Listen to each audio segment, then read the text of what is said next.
Good morning. This is a regularly scheduled meeting of Panel A.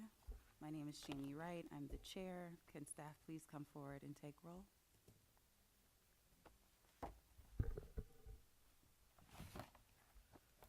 Dr. Bishop? Here. Dr. Hawkins? Here. Dr. Lewis? Present. Mr. Serrano Sewell? Present. Ms. Yaroslavsky? Present. Dr. Yip? Present. Ms. Wright? Present. We have a quorum. Thank you.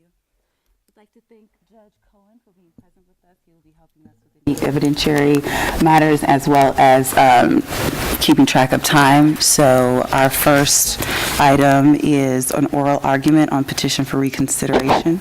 And council are ready council is ready to proceed? Yes. Okay. Yes, we are. Okay. All right, I will now open the record for oral argument on respondent's petition for reconsideration of the decision issued in the matter of the accusation against Lois Ann Freisleben Cook, MD, physician and surgeon certificate number G45968, case number 16-2013-234512, OAH number 2014-03-0614. Today is May 7, 2015. It's 10 a.m. We are at the Los Angeles Airport Marriott Hotel. My name is Howard Cohen. I'm an administrative law judge with the Office of Administrative Hearings. I've been assigned to sit with the medical board, which is convened here today to hear oral argument on the petition for reconsideration. Court reporter is making a transcript of this proceeding. Could I please have the parties state their appearances? Yes, my name is Amelia Burrows. I'm the attorney for respondent Lois Freisleben Cook, who is also present this morning. Good morning. Good morning. I'm Lois Freisleben Cook. Good morning. Good morning, Your Honor. Good morning, panel members. My name is Josh Tompley. I'm a Deputy Attorney General representing the complainant today. Good morning. All right. The respondent licensees council will have 15 minutes for opening argument. The Deputy Attorney General will have 15 minutes for responsive argument. Then each side will have 5 minutes for closing. If respondent wishes to address the panel personally, she may do so, and I will swear her in. All argument must be based on evidence in the existing record. No new evidence will be heard, even if offered in response to a question from a member of the panel. I have reviewed the decision, but I have not reviewed the transcript or the exhibits. Therefore, it's up to counsel to object if he or she believes that the other party is citing new evidence, in which case I'll ask the other party's counsel to please cite to that evidence in the record. All right, thank you. You may proceed. Thank you. And do you mind if I stand? Not at all. All right, thank you. As I said, my name is Amelia Burrows. I'm the counsel for Dr. Cook, who is present this morning and will be addressing the panel. By way of introduction, Dr. Cook has a medical degree from UCLA School of Medicine. She went on to complete her residency at Cedars-Sinai. I'm sorry to interrupt, but we need the mic. Thank you. I will sit. She went on to complete her residency at Cedars-Sinai and followed with fellowships at UCLA in developmental disabilities, pediatric genetics, and mental retardation. She then served at the Centers for Disease Control, working in the epidemiology of birth defects and developmental disabilities. She has also worked at the Department of Defense as a pediatric consultant for more than a decade. Her ability to complete a rigorous education and training, as well as her long history of work at these organizations, are indicative of her ability to identify the profession's best practices and incorporate those into her work. While in Germany, Dr. Cook met and married her husband, and together they returned to his home state of North Dakota, where Dr. Cook opened a pediatric clinic. The clinic had a patient population from North Dakota as well as Montana. And Dr. Cook primarily saw children who had special needs. It is the events and circumstances from North Dakota that bring Dr. Cook before the board today.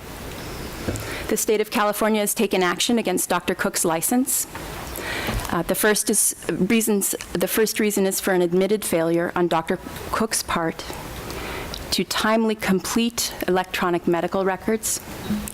And the second was for establishing and maintaining appropriate borrow and return policies and practices at her clinic for federally funded for federally funded vaccines. With respect to the medical records, Dr. Cook readily admits that she did not complete those records in a timely manner. By way of background, Dr. Cook's EMR at the clinic in North Dakota required that before patient records are signed and finalized, that they be coded for insurance purposes. Dr. Cook's experience was that it took approximately 10 to 15 minutes per record to code. So those records remained in a suspended status until such time as Dr. Cook could code them and sign them. Dr. Cook did, however, memorialize her encounters with patients, her impressions of the patients, as well as her plans for treatment. The record was also available to other providers in the clinic before it was signed, coded and signed, so that they could provide patient care. And it was available to staff at the clinic if they needed access to the record in order to make referrals or request documents. Recognizing her own deficiencies at the clinic's EMR, Dr. Cook requested and received additional training from her EMR vendor.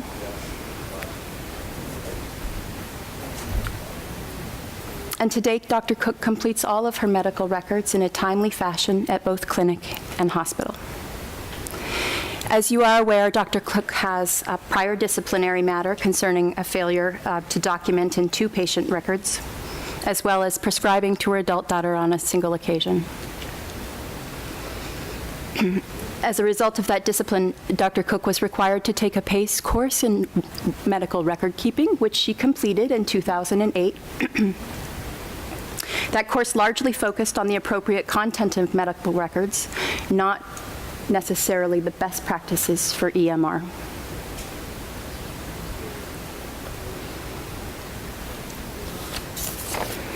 Dr. Cook found the course to be useful, and she's applied it to her own practice.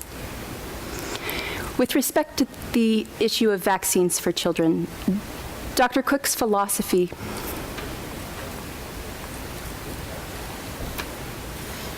forgive me. As you know, Dr. Cook had a subsequent disciplinary action in the state of North Dakota in 2012. She was again required to take a record-keeping course, complete it with PACE, which she did. That particular course focused on the administration and completion best practices with respect to electronic medical records. And Dr. Cook also found that course to be extremely helpful and has incorporated it into her practice. With respect to the issue of vaccines for children, Dr. Cook's philosophy and practice in North Dakota was to use every patient encounter as an opportunity to update the child's vaccine record. Essentially, this was Dr. Cook's effort to increase the vaccination rates in her community. At the clinic, they administered a federally funded vaccine through North Dakota's Vaccines for Children, as well as vaccine stores for private pay patients. In 2010, Dr. Cook's clinic had a borrow-return practice, meaning that if, on occasion, one vaccine inventory was not available for a child currently at the clinic, inventory was borrowed from the other, so that at the end of the day, the child present in the clinic received vaccination. At that time, Dr. Cook understood that there was no formal process with the state to document VFC borrow and return of inventory at the clinic. The method for keeping track at her clinic of inventory borrow and return was simply a whiteboard, and 3 nurses in charge of vaccinating children at the clinic would keep track of inventory by marking on the whiteboard. Due to a weather event beyond Dr. Cook's control, her clinic lost its vaccine inventory. Dr. Cook appropriately contacted the VFC program in North Dakota, and very candidly, when asked, said yes, that it provided VFC vaccines to private pay patients. As a result, the clinic's VFC status was terminated, and eventually Dr. Cook and the state of North Dakota arrived at a stipulated agreement.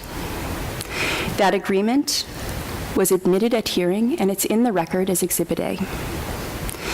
There was no admission of liability by Dr. Cook or factual merit, only that VFC eligibility records were not consistently entered at her clinic. And I refer the panel to paragraph C1 of Exhibit A. Dr. Cook's understanding is that she today remains VFC eligible, and her licenses in North Dakota and Montana are unrestricted.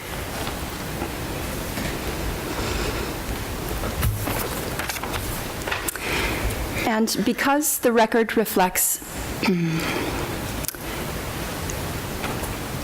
descriptions of Dr. Cook's credibility at hearing, Dr. Cook is prepared to speak this morning. And you will have an opportunity to see that Dr. Cook, like all of us, has certain idiosyncrasies and mannerisms in public speaking that perhaps were underappreciated or not appreciated by the administrative law judge at hearing and by the state. And I thank you for your time today and turn it over to Dr. Cook. Dr. Cook, please raise your right hand. Do you swear or affirm that your testimony in this proceeding today will be the truth, the whole truth, and nothing but the truth? Yes. Thank you. And I caution you, please testify only to matters that are already in the record before the panel. Thank you. I really just want to say that I do understand why I'm here today. I understand the concerns of the board. I have a healthy respect for your concern and for your need to keep the patient and public safe. I really do. I also understand that I didn't do things as well as I could have. I was very busy. I didn't code and close records fast enough. And our policy of keeping track of Montana patients getting vaccines, VFC versus private borrow return, was one that I turned over to others and didn't provide sufficient oversight for. I know that I could have and should have done things differently, and I've learned that not having done so obviously has consequences, okay? I feel that now I am able, based on what I learned at the last PACE course, to get the electronic medical records done, and done very timely. I've been providing care at the Oroville Hospital. I'm currently providing care at a federally qualified health clinic in Santa Barbara, and I get my records done within 24 to 48 hours, which is the guideline that they have. And I'm able to, even with 3 different EMRs now, with big learning curves, able to plow through and get those done because I don't try to wait until I have everything in. I don't try to wait for outside records. I don't do all of the stupid things I did before. Okay? So I think I'm doing a better job of this. I'm not any longer responsible for a VFC program, but I do want to mention that there was never at any point at any time with the VFC program any intention on my part to take advantage of the VFC program or to profit from it. In fact, the entire time I was in North Dakota and had my clinic, I didn't take any pay from the clinic. We donated that clinic to that community as a gift, as a way to give back, because that community had been very needy. So there was no ill intent on my part, but there was poor oversight of the process. So I guess what I want to say at this point is I understand that I made mistakes. I understand why they were serious enough to lead me to this point in time today. And I would just like to ask that you consider letting me continue to practice medicine, given that I am doing my absolute best to do everything the way I should now. And that's all I have to say. Thank you. Anything further? No, thank you. All right, thank you. Mr. Template, you have 15 minutes. Thank you, Your Honor. The licensee requested to have oral argument today, and I'm just going to add just a little bit to the written argument that I've submitted. I'll be very brief, but I just want to highlight a few points. In short, this is a case about real errors and real misconduct that was compounded by, as the ALJ found in the decision, a lack of candor on the part of the licensee in her testimony under oath at the hearing. And unfortunately, the board will not have the opportunity to witness firsthand some of the evasiveness and the lack of forthrightness that the licensee demonstrated at hearing.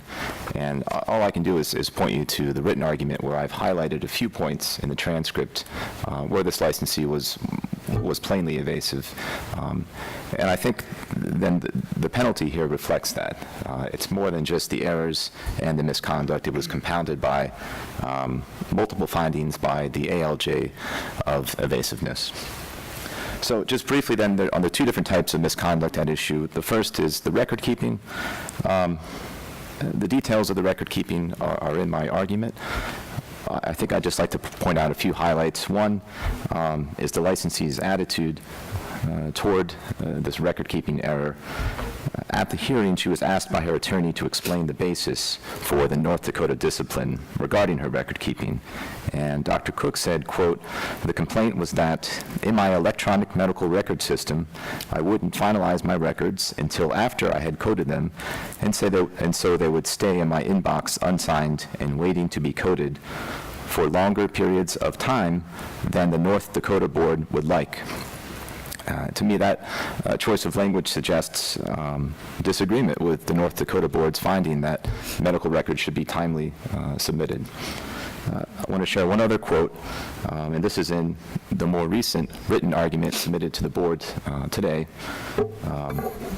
The licensee's brief says, quote, referring to unsigned and incomplete patient records, quote, "Having records remain in Dr. Frieselman Cook's electronic inbox did not prevent or hinder appropriate patient care should the child be seen in the interim."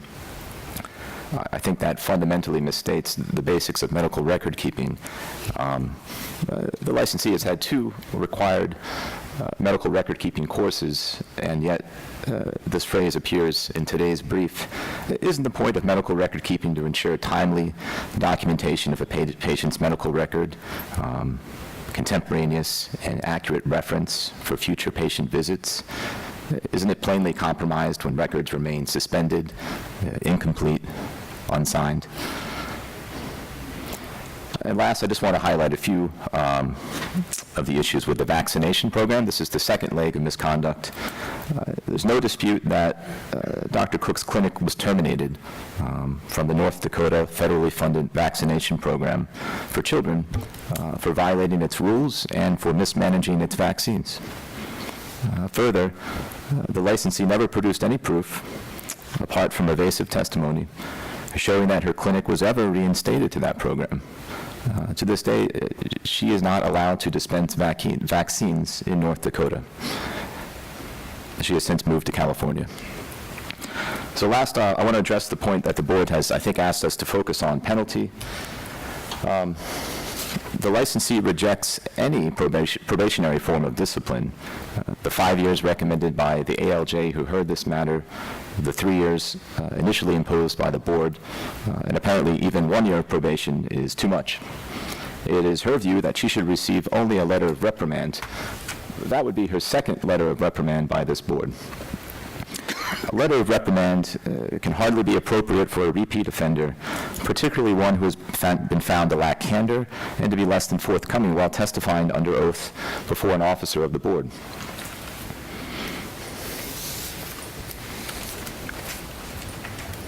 The ALJ who heard this case and recommended 5 years of probation based his decision on the same evidence now available to the board. And as I said, he also had the benefit of observing firsthand the licensee's testimony and evasiveness to relatively simple questions. Let me just direct the board to one example of the licensee's testimony in the transcript that you have at page 39, line 6. For 8 pages, there is evasive testimony. Page 39, line 6 through page 47, line 12. I and both the court asked a simple question to the licensee, and she dodged the answer. The licensee argues in her written argument that she was honest and forthcoming at hearing. That was not the case. And looking through the decision, you'll find at least a half dozen examples by the ALJ that said that she was not being forthright. She was not expressing candor. She was not answering the basic questions that I had on behalf of complainant and that the court had on behalf of the board. For these reasons, I urge the board to impose the penalty of 5 years of probation. Thank you. Ms. Burrows, 5 minutes. Sure. Is it all right if I respond to that? You may. I did read Mr. Template's complaint about lack of candor, and I have to say, during the times where he thought I was being evasive, I was actually not understanding precisely what it was he was asking. I was trying to answer his questions, but I didn't quite know what he was trying to get at, and he was asking things that I tried to answer to the best of my ability, but I obviously didn't understand the question well enough. The issue of having records, in a state of suspense, I agree now that this is not something that's acceptable, but I do know that I, for example, if I send for records from Mayo Clinic or from places like that, I'll often get records that say this is unsigned and maybe different in its final form. My records were equally available to go out to people even before they were signed, and it would say they're unsigned because they're not coded. So, even though now I don't do that anymore, I didn't realize that it was taken that way by Mr. Template and by the administrative law judge. And I didn't at any point try to mislead him or to not answer his questions honestly. I just didn't understand what he was asking, and I have a tendency sometimes to talk too much. And my attorney had said, just be brief in your answers, just answer your questions. And so I was trying not to talk too much, and I think I wasn't coming across right. And I understand that, but I wasn't in any way trying to be evasive of Mr. Template at all. And I'll be happy to answer any of his questions right now. Anything else? Ms. Burrows? Yes, thank you. I would just direct, with the issue of Dr. Cook's candor, there is a very clear question and answer on the transcript, beginning at page 23, line 18, through 24, line 2. And that is the question and answer where Dr. Cook addresses the question about whether or not she is VFC eligible and whether or not she gave VFC vaccines subsequent to the state's action with respect to the borrow return policy. So I would commend to the panel that portion of the transcript. And in conclusion, Dr. Cook suffered a period, admittedly, where her record keeping did not meet the best practices today. She has recognized that failing. She is incorporating into her practice best practices. She works every day to prevent any further additional concerns. The state has not identified any practice or implicated Dr. Cook's ability to provide timely and appropriate care for children. And that would be more deserving of such a penalty. And we thank you for the time today. May I make one statement? May Go I say ahead. something? I don't feel that I'm not arguing against probation. What I'm asking is that if I am on probationary status, then I will lose my board certification, which will make me ineligible to work in a lot of the places that I am working now. I do focus on underserved areas, federally qualified health clinics, and if I'm not board certified, I won't be eligible to do that anymore. But I would be happy to agree with any kind of oversight that keeps me from having a compromised license so that I don't have to lose my board certification. That's the only reason I was objecting to probation. I don't mind reporting to somebody, having somebody review my records. I don't mind any oversight at all. It's just that if my license is on a probationary status, the Board of Pediatrics will revoke my certification. So, anything else? That's it. Is that it? Mm-hmm. Thank you very much. Mr. Template, 5 minutes. Thank you. the licensee says she has no objection to probation, but she leaves the board with no means to address the discipline that the misconduct that she's committed apart from discipline, apart from probation. Probation, as the board knows, is the only way to allow the board to have oversight over a licensee. There's simply no other way to make sure that her record keeping is proper and timely, to ensure that all the conditions that I've recommended in the written argument, none of those can be imposed or provided oversight without probation. So there must be probation. It is inconvenient for the licensee, but there's no such thing as voluntary compliance for 5 years, or do your best for 3 years, or promise for 1 year. There must be probation. She's left the board with no other choice. Thank you. Thank you. I'm going to ask the panel members if they have any questions, and please keep in mind that in answering, you are only to refer to evidence that is already in the record. Thank you. Do any of the panel members have questions? Go ahead. If this is not in the, excuse me, if this is not in the record, then you can strike it. But I have a question about the frequency of the VFC audits. I thought I saw something in here about... We can't hear you. Can you move the microphone? You probably can't hear me with my voice either, but... That's better, thanks. Better. Sorry about that. The frequency of the VFC audits, I thought I saw somewhere in the record, and if I didn't, then, we can't present it. The frequency of their audits to recognize issues up front. I don't understand how frequent they stop by and... There was only one Your audit records. that I requested, and that audit found that there was about $5,000 worth of VFC vaccine that was given to private patients and billed to private insurance. The rest of, the other figures that came out of that whole action were based on extrapolation from the database, but the database I hadn't properly entered. For example, I hadn't given, if I gave a patient from Montana VFC vaccine because they were VFC eligible, we put that into the Montana database, not the North Dakota database. If we gave somebody who was a private patient, private vaccine, and later found out that they were not eligible, then we replace that with VFC vaccine and then use that on a private patient. And those are the things that led to the database having a big discrepancy. But the audit, when the audit was actually done, it found a $5,000 discrepancy in VFC vaccine given to private patients and billed to private insurance. So are you saying that they don't audit these databases frequently, the VFC program? I don't know how they audit it. They would come and do the routine visits to our clinic, but they didn't come very often because we were pretty far from Bismarck. And they would come and do the training that was necessary. But they hadn't done any prior audits, not until we called and made a large order because we'd had a storm. And we had a storm. The vaccine that I took to the hospital ended up being ineligible because even their backup power went out. And so we had to request a new vaccine. And your EUHR system allows you to put patients, does it allow you to put patients on sort of hold until the record is completed? Now I don't put anything on hold. Now I finish the record with what I have at that moment. I used to wait until I got outside records in because I would be doing kind of complicated consults. So I'd wait till I got the outside records in to do a final, really comprehensive report. I don't do that anymore now. Now when I see the patient, I document what I know at that time, and then when I get extra material in, I write another note. Okay. So that everything's signed off on now. Okay, thank you.